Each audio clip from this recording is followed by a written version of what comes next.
एक समय की बात है।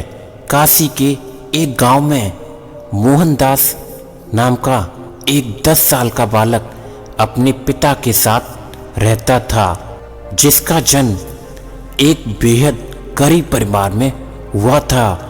मोहनदास जब 5 साल का था तब उसकी माता का किसी गंभीर बीमारी के कारण निधन हो गया था।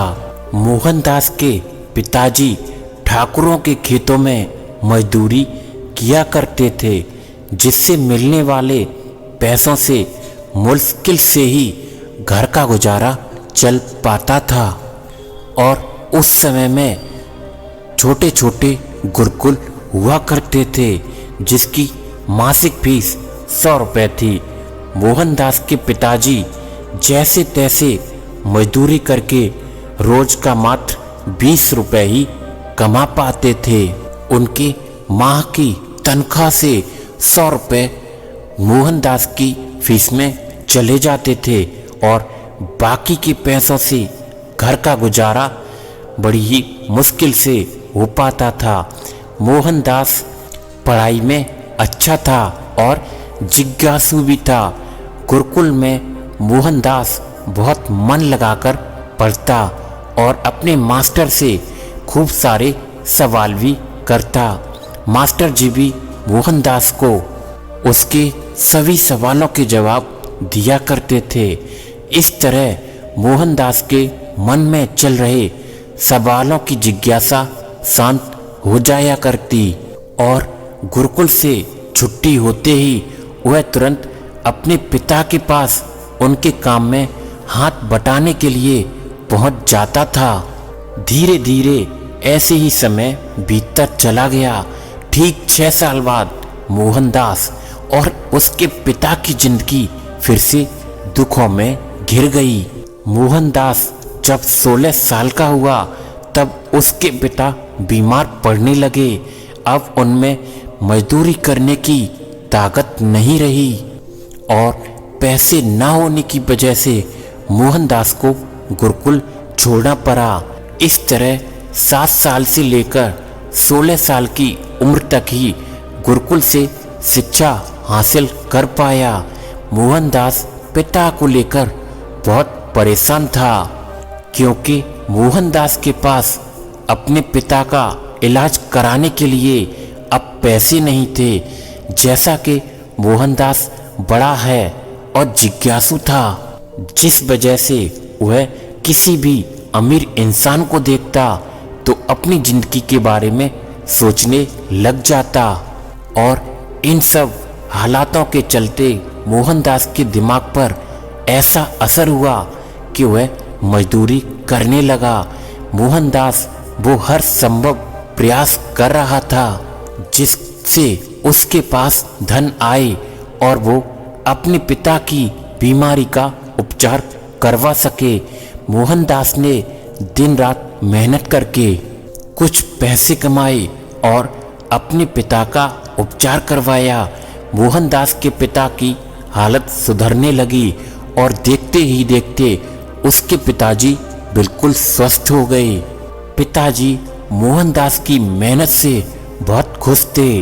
मोहनदास के पास अब इतना धन हो चुका था कि उसने एक खेत और 2 गायें खरीद ली थीं।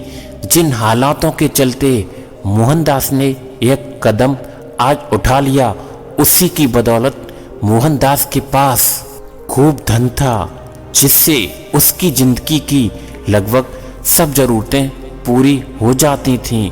मोहनदास जिज्ञासु होने की वजह से बड़े बड़े धनवान लोगों की जिंदगी के बारे में जानने लगा, जिसका असर मोहनदास के दिमाग पर हुआ। उसकी मानसिकता अब बदल चुकी थी और अब उसको लगने लगा था कि अब धन ही सब कुछ है, धन से कुछ भी खरीदा जा सकता है।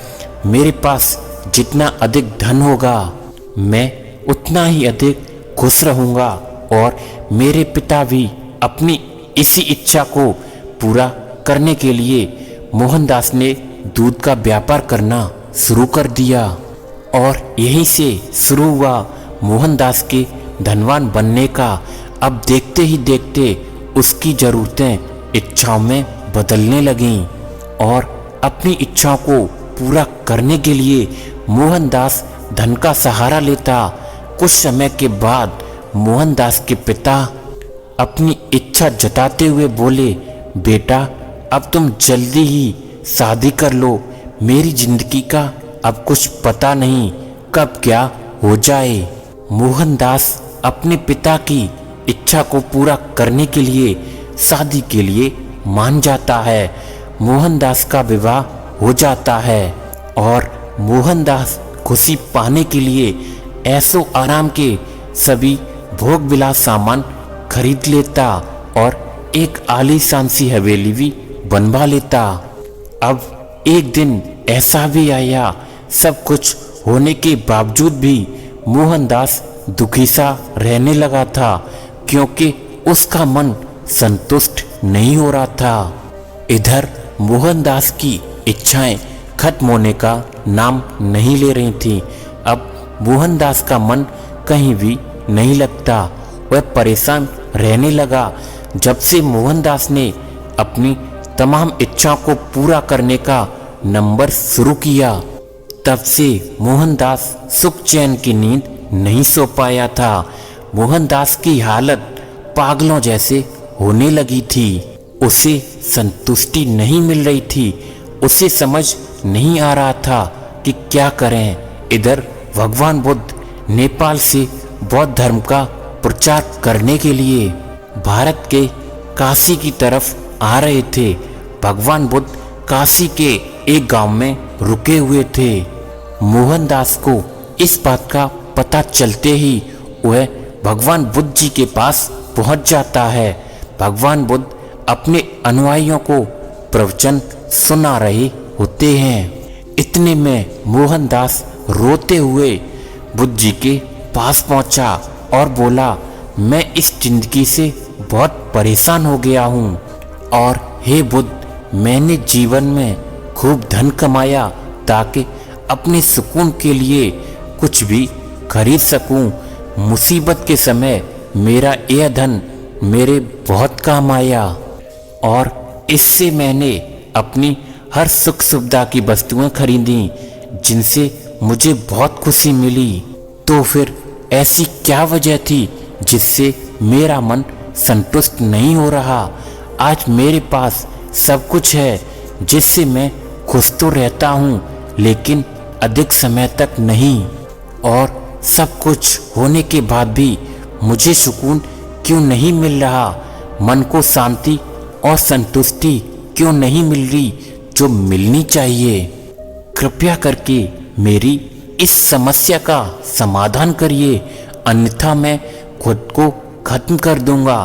तब भगवान बुद्ध मुस्कुराते हैं और कहते हैं, तुम्हारे दुख का कारण तुम्हारी असीमित इच्छाएं हैं। धन दौलत से तुम लंबे समय की खुशियां तो खरीद सकते हो, लेकिन सुकून की जिंदगी नहीं। धन से इंसान सुकून का एक पल भी नहीं खरीद सकता।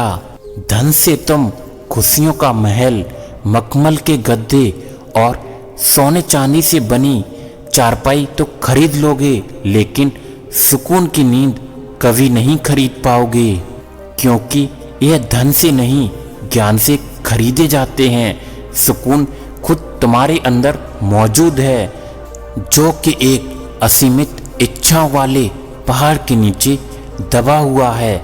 जिस दिन तुम अपनी असीमित इच्छाओं के विचारों को एक सीमित इच्छाओं में परिवर्तित कर दोगे, उसी दिन से असीमित इच्छाओं वाले पहाड़ के नीचे दबा हुआ सुख और सुकून आजाद होकर तुम्हारे पास आ जाएगा। बुद्ध की इन बातों का मोहनदास के मन पर सकारात्मक असर हुआ। मानो मोहनदास के सर से कोई बोझ उतर गया हो। अब मोहन के अंदर खुद को सुखी करने की कोई इच्छा शेष नहीं बची थी और वो समझ चुका था, मेरी परेशानी का कारण मेरी ये असीमित इच्छाएं हैं, जिस वजह से मैं सुख की कभी नींद नहीं सो पाया और कभी भी सुख के फल का स्वाद नहीं चख पाया। अनुभव किया है कि अब सच में कितना सुकून है मेरी जिंदगी में।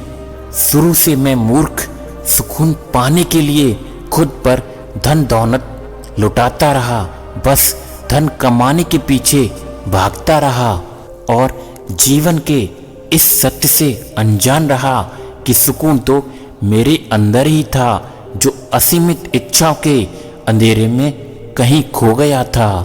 और आज मैं मन से बहुत हल्का महसूस कर रहा हूँ। आज जाकर मेरे मन को सुख की संतुष्टि प्राप्त हुई है। जय हो महात्मा बुद्ध की, जिन्होंने मुझे एक ज्ञान दिया, अन्यथा मैं यूं ही सारी जिंदगी सुख की तलाश में इधर उधर भटकता रहता और अंत में मृत्यु को प्राप्त हो जाता। तो दोस्तों, इस कहानी से हमें ये सीख लेनी चाहिए कि अपनी इच्छा को सीमित ही रखें तो जीवन में सुख का आनंद ले सकते हैं।